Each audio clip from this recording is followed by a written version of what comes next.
തിരുസഭയുടെ വേദപാരംഗത, സഭയെ പഠിപ്പിച്ചവൾ.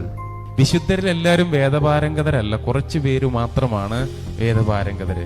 വിശുദ്ധ അഗസ്റ്റീനോസ്, ആവിലായിലെ അമ്മ Thresia, John Chrysostom, Alphonse Liguori, അങ്ങനെ കുറെ പേര് വലിയ കനത്തി പഠിപ്പിച്ചവരെയാണ് സഭ എന്ത് വിളിക്കുക? വേദപാരംഗതർ, സഭയെ പഠിപ്പിച്ചവർ. ഈ കൂട്ടത്തിൽപ്പെട്ട ഒരു കൊച്ചു പെണ്ണിന്റെ പേരെന്താണ്? കൊച്ചു ത്രേസ്യ. വിശുദ്ധ ത്രേസ്യ പുണ്യവതിക്ക് ഏറ്റവും ഇഷ്ടമുണ്ടായിരുന്ന വിശുദ്ധയുടെ പേരാണ് ജോൻ ഓഫ് ആർക്ക്. ചെറുപ്രായത്തിൽ തന്നെ രക്തസാക്ഷിണിയായി തീർന്ന ജോൻ ഓഫ് ആർക്ക്. ജോൻ ഓഫ് ആർക്കിന്റെ വേഷമൊക്കെ ധരിച്ച് കൊച്ചു ത്രേസ്യ പുണ്യവതി ഇരിക്കുന്ന ചിത്രമൊക്കെ വളരെ പ്രസിദ്ധമാണ്.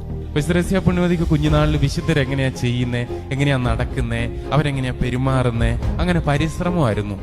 ഓരോ കാര്യങ്ങൾക്ക് വേണ്ടി കൂടുതൽ പക്വത കാണിക്കാൻ വേണ്ടി, പ്രായം കൂടുതൽ കാണിക്കാൻ വേണ്ടിയിട്ട് മുടിയൊക്കെ ഇങ്ങനെ പൊക്കിക്കെട്ടി റോമിൽ ചെന്ന് മാർപ്പാപ്പയുടെ അടുത്ത് ചെന്ന് ആ പ്രത്യേകമായ അനുവാദം നേരത്തെ സിസ്റ്റർ ആകാൻ വേണ്ടി ഒപ്പിച്ചെടുത്തു.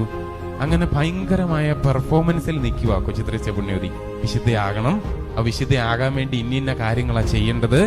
അങ്ങനെയൊക്കെ ഇങ്ങനെ പോയിക്കൊണ്ടിരിക്കുന്നതിന്റെ ഇടയിൽ കൊച്ചു ത്രേസ്യ പുണ്യവതിക്ക് ഒരു കാര്യം പിടികിട്ടി. ഞാൻ ഈ ചെയ്യുന്ന ചെയ്ത്തൊക്കെ വെറുതെയാ.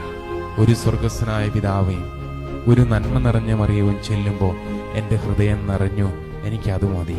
കൊച്ചു ത്രേസ്യ പുണ്യവതി പറഞ്ഞു, സർവത്തിന്റെയും ഉറവിടം അവനിൽ നിന്നാണ്.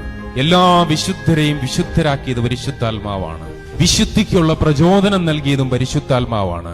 ഒരു മുഴുവൻ ജപമാല ചൊല്ലി പൂർത്തിയാക്കുവാൻ എന്നെ സഹായിച്ചത് പരിശുദ്ധാത്മാവാണ്.